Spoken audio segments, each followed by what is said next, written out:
नमस्कार दर्शकों, पंडित ज्योति चैनल में आप सभी का हार्दिक स्वागत है। आज मैं आपको बताने जा रहा हूं 23 दिसंबर 2025 को मंगलवार को अंगार की चतुर्थी के विषय में, जो सूर्यग्रहण के समान पुण्य देने वाली है और कर्ज से मुक्ति का महाउपाय इस दिन हो जाता है। कैसा भी कर्ज उतर जाता है। वीडियो पूरा अंत तक देखिए एवं वीडियो देखने से पहले हमारे चैनल को subscribe, video like, WhatsApp, Facebook, Instagram एवं सभी प्रकार की सोशल नेटवर्किंग साइट्स पर हमारे वीडियो को अधिक से अधिक शेयर भी कीजिए। साथ ही सब्सक्राइब बटन के बराबर में जो बेल आइकन है उसको भी दबाकर ऑल नोटिफिकेशंस को ऑन कर लीजिए, जिससे कि सनातन धर्म और ज्योतिष संबंधित सभी प्रकार के सूत्र जानकारी आपको मुफ्त में समय से प्राप्त हो सके। दर्शकों, आने वाले 23 दिसंबर को भौमवारी चतुर्थी है, यानी मंगलवारी चतुर्थी। अर्थात मंगलवार के दिन जो चतुर्थी होती है उसे भौमवारी चतुर्थी, अंगार की चतुर्थी, मंगलवारी चतुर्थी 3 दिन से ना जाता है। यह बड़ा ही महत्वपूर्ण दिन माना गया है। कभी कभार योग आता है पूरे वर्ष भर में। इसकी महिमा यदि आप सुन लेंगे तो आप स्थिति का लाभ लेने से रह नहीं पाएंगे।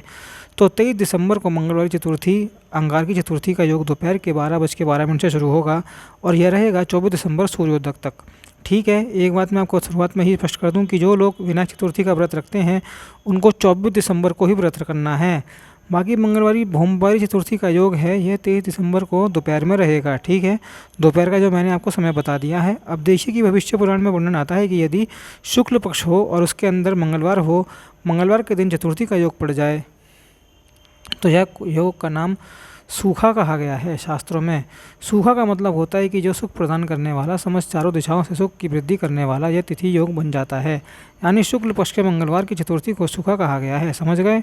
और यह योग 23 दिसंबर को पड़ रहा है। भविष्य पुराण में ही आगे वर्णन आता है कि जो पुरुष अथवा तो स्त्री भौमवार युक्त शुक्ला चतुर्थी को उपवास करके भक्तिपूर्वक पहले गणेश जी का पूजन करे, उसके बाद पृथ्वी देवी का पूजन करे अथवा तो मंगल देवता का पूजन करे, तो उन्हें सौभाग्य और उत्तम रूप से संपत्ति की प्राप्ति होती है। तो देखिए, उसको मैं थोड़ा विस्तार से बताऊंगा डिस्क्रिप्शन में कि सुबह में आपको गणेश जी का पूजन करना है और शाम को भी आपको गणेश जी का पूजन करना है। सुबह में कैसे करेंगे आप लोग कि गणेश जी का श्री विग्रह लेना, गणेश जी अथर्व शीर्ष का पाठ चला लेना, सुनते सुनते गुड़ मिश्रित जल से गणेश भगवान को स्नान कराते रहना। गुड़ मिश्रित जल क्या होता है, एक कटोरी में आप थोड़ा सा गुड़ लेना, थोड़ा सा पानी में घोल लेना अच्छे से, थोड़ा सा गंगा जल लेना, फिर चम्मच से भगवान को इसी तरह से स्नान कराते जाना, गणपति अथर्व शीर्ष सुनते हुए। यह बड़ी ही उत्तम साधना, सर्वोत्तम साधना गणेश जी की मानी गई है। गणपति अथर्व शीर्ष मेरे द्वारा पढ़ा गया है, आप सर्च कर लेना यूट्यूब पर गणपति अथर्व शीर्ष वाय पंडित ज्योतिष 23 के नाम से, या चैनल पर रैंडम सर्च कर लेंगे तब भी मिल जाएगा। दूसरा, जैसे आप पूजन करते हैं, सिंदूर से भगवान को तिलक कर दिया अथवा तो कुमकुम से तिलक कर दिया, दुर्वा अंकुर चढ़ा दिया, पुष्प चढ़ा दिया, यह तो आप ही कर सकते हैं। बाकी जो भौम पूजा होता है ना, आप मंगल देवता का पूजन कर लेना। तो सबसे आसान मैं आपको बता दूं, पृथ्वी देवी का आप लोग पूजन कर लेना। इसके लिए पृथ्वी देवी का मंत्र ना मिलता है ब्रह्म वैवर्त पुराण में, और इसकी विधि जो मैं आपको बता रहा हूँ भविष्य पुराण में। तो दोनों पुराणों को मिलाकर मैं आपको बता रहा हूँ। भविष्य पुराण में लिखा गया है कि एक लोटे में आप जल लेना, उसके अंदर रक्त चंदन अर्थात कुमकुम लेना, लाल चंदन का पाउडर, यह नहीं मिले तो आप एक लाल कुमकुम डाल देना, जिसको रोली भी कहते हैं, माथे पर जैसे नॉर्मल तिलक करते हैं वह रोली। फिर कहा है कि रक्त पुष्प को आपको मिल जाएगा कहीं भी, लाल पुष्प आप डाल देना, थोड़ा सा अक्षत यानी साबुत चावल, कच्चा चावल डाल देना। फिर उसके बाद जो ब्रह्म वैवर्त पुराण में पृथ्वी देवी का मंत्र है जो भगवान नारायण ने बताया है, वह पढ़ते पढ़ते आप पृथ्वी देवी को जल अर्पित कर देना। खड़े खड़े जल अर्पित नहीं करना चाहिए, बैठ जाना, चप्पल जूते उतार कर बैठना, अच्छे स्वच्छ जगह पर बैठ जाना। जहाँ पर मिट्टी हो वहीं पर डालना चाहिए, वहाँ कहीं कंक्रीट पर या फर्श पर मत डाल देना। और स्वच्छ मिट्टी हो तो ऐसी जगह डालना कि जहाँ पर पैर ना पड़े, कहीं कोने में जगह मिल जाए, कहीं पेड़ पौधे लगे हों, उसके पास भी आप लोग ये प्रयोग कर सकते हैं।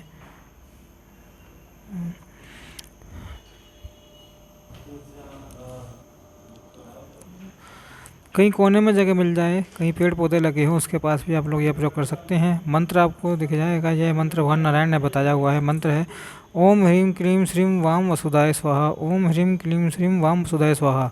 यह मंत्र पढ़ते पढ़ते आप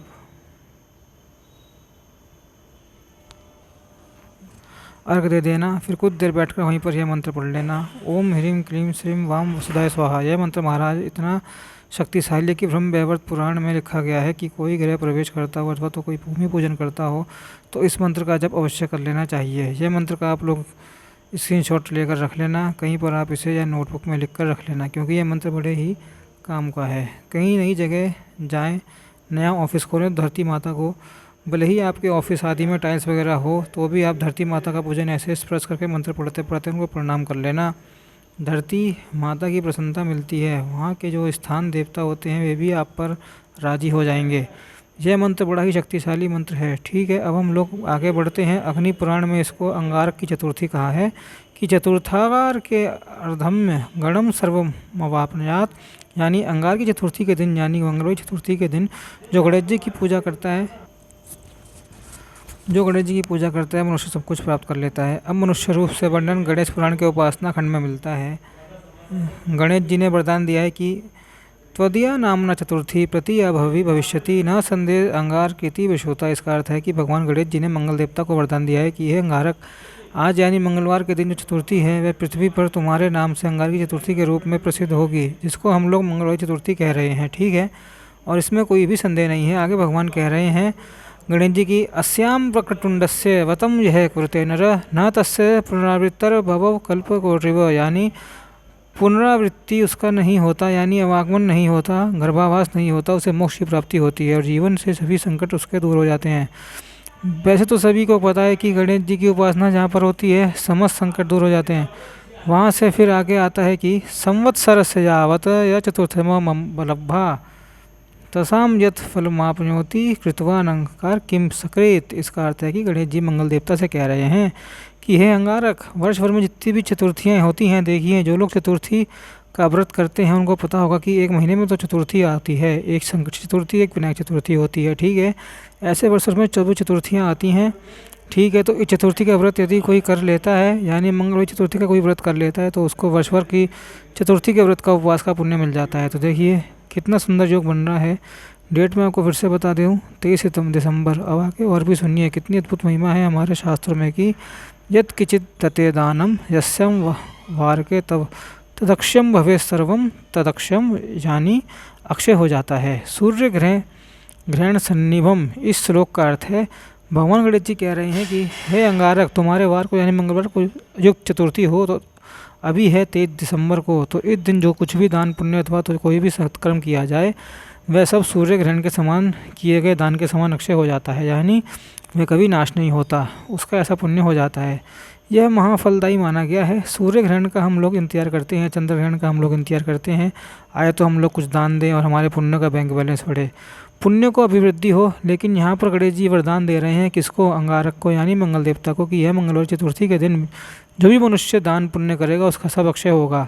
जो जब करेगा, जो भगवान का नाम लेगा अथवा तो कोई भी सत्कर्म की सेवा करेगा, उसका सब कुछ बड़ा फलदायी होने वाला है। सूर्य ग्रहण में किए गए पुण्यों के समान वह हो जाएगा और अक्षय हो जाएगा। ऐसा पुण्य लाभ होगा कि कभी नाश नहीं होगा। यहाँ की धन संपत्ति जो संसारिक धन संपत्ति है, आप यहाँ पर कितना भी जमा कर लीजिए वह नाश होने ही वाला है। या तो यह छोड़कर चले जाएगा या तो आप इसको छोड़कर चले जाएंगे।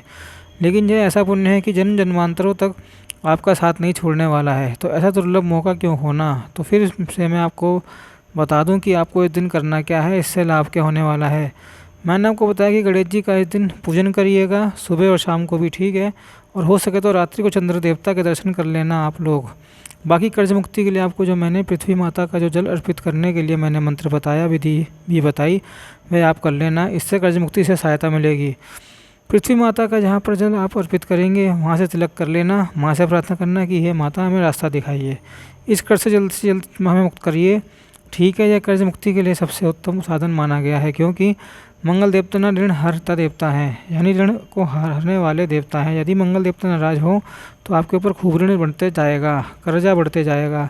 यह राजी होते गए तो ऋण उतरने जाएगा, देवी सहायता मिलती जाएगी। और इस दिन आप जो भी पुण्य कर्म करेंगे वह सब तो अक्षय होने ही वाला है। तो इसका आप लोग भरपूर लाभ लीजिएगा। बाकी मैं आपको बता दूं, इस पोस्ट के संबंध में कुछ भी आपको शंका हो तो डिस्क्रिप्शन बॉक्स में आप हमसे कमेंट बॉक्स में कमेंट करके पूछ लीजिएगा। जब तक के लिए मिलते हैं अगले वीडियो में। ओम नमो नारायणाय, ओम नमो भगवते वासुदेवाय।